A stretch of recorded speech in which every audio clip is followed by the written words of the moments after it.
Bonjour à toutes et à tous. Alors, est-ce que la foi et la croyance sont la même chose? C'est ce qu'on va voir dans cette vidéo. Il va y avoir probablement plusieurs parties parce que j'ai fait un long texte à ce sujet, parce que je considérais que c'était un sujet pertinent parce qu'on confond souvent la foi et la croyance. Alors, similitude ou distinction? D'abord, la vidéo a pour but de faire la démonstration que la foi et la croyance sont souvent confondues, parfois consciemment, et ce, afin de réaliser un désir, une espérance personnelle ou collective, une espèce d'idéal, d'utopie, un idéal de vie, et au-delà, même au-delà de cette vie. Mais la croyance n'est pas la foi, et la foi n'est pas la croyance. La foi se fonde sur la vérité, sur des faits, une démonstration, des preuves. La croyance, au contraire, n'est pas particulièrement associée au temps présent, mais sur quelque chose de futur, d'une espérance que quelque chose de désiré se produise, selon les attentes de l'individu ou des individus, pour entretenir un intérêt dans la croyance, même si ça signifie se mentir à soi-même. En fait, les gens ne désirent pas nécessairement le mensonge, mais en fait, ils ne veulent ni la vérité ni le mensonge. Ils veulent se sentir bien. C'est ça qu'ils veulent. Et la croyance répond à ce besoin de se sentir bien.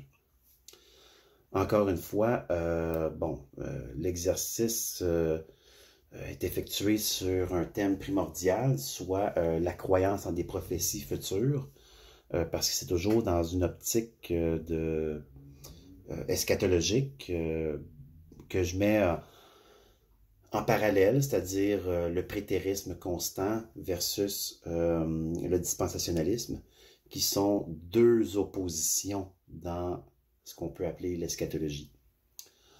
Alors, maintenant, définition de la foi, bien voici. On a quand même quelques exemples dans la Bible. Le mot foi dans la Bible est l'un des mots utilisés pour décrire l'attitude de l'homme devant Dieu. Il est traduit par le latin fides et le grec pistis, un mot qu'on retrouve dans des textes qui concernent en fait la croyance, mais on va le voir un peu plus loin.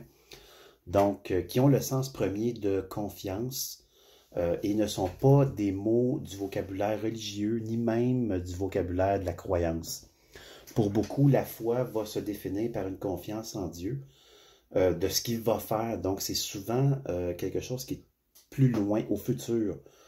L'auteur de l'Épître aux Hébreux semble aller même dans le même sens que les gens d'aujourd'hui, dans Hébreux 11. Mais ce n'est pas exact. Pour avoir confiance en quelqu'un, il ne suffit pas que cette personne demande d'avoir confiance en elle. C'est beaucoup trop simpliste. Il y a une démonstration qui est préalable, qui pose les fondements de la confiance. Il s'agit ultimement d'un lien de confiance qui se construit avec le temps et des faits. C'est important, il faut qu'il y ait des faits sur lesquels on peut bâtir cette confiance. La confiance va se construire naturellement lorsque les actes accompagnent les paroles. Dans ce cas, la confiance va se consolider. Manquer à sa parole déconstruit le lien de confiance. Mais si la personne accomplit chaque parole qu'elle prononce, personne ne va pouvoir mettre en doute la parole de cette personne-là. Manquer de foi serait alors manquer de confiance envers celui qui nous a donné les preuves par le passé de ce qu'il a fait, qu'il a accompli. Lorsqu'il a dit, il a accompli. Il nous a donné ces preuves-là en tout temps, il n'a jamais manqué à sa parole. Alors, manquer de foi, manquer de confiance envers cette personne-là serait comme un affront. D'ailleurs, c'est le cas de Saül dans le chapitre 13 de 1 Samuel, qui est un très bon exemple. Pour faire un bref résumé, là, le roi Saül devait attendre le 7e jour Samuel pour consulter Dieu en brûlant l'autel. Bon, là, je vous fais ça très bref. Et Saül attend toujours Samuel au 7e jour. On est rendu là vraiment comme à la limite de l'attente. Et Saül prend peur et fait lui-même brûler l'autel, en fait. Okay? Donc, lui, il fait ça, il le fait par lui-même. Il veut consulter Dieu. Et là, soudainement, arrive Samuel et lui a dit, « Qu'est-ce que tu es en train de faire là? De quoi tu te mêles? Je t'avais dit d'attendre. » Saül, lui, de se justifier, mais j'ai pris peur et pourtant, Dieu a accompli des choses. Il a dit, il a accompli. Dans le passé, Saül pouvait se référer sur des faits qui se sont réellement produits, que Dieu avait prononcés et qu'il a accompli de A à Z. C'était un affront que Saül a fait envers Dieu. Et Samuel lui a dit, « Aujourd'hui même, Dieu t'a rejeté de la royauté. » Ah, Saül est demeuré roi pendant encore une trentaine d'années. Néanmoins, Dieu l'avait quand même rejeté. C'était pas celui selon son cœur. C'était pour être David. Et de la lignée de David vient Jésus-Christ.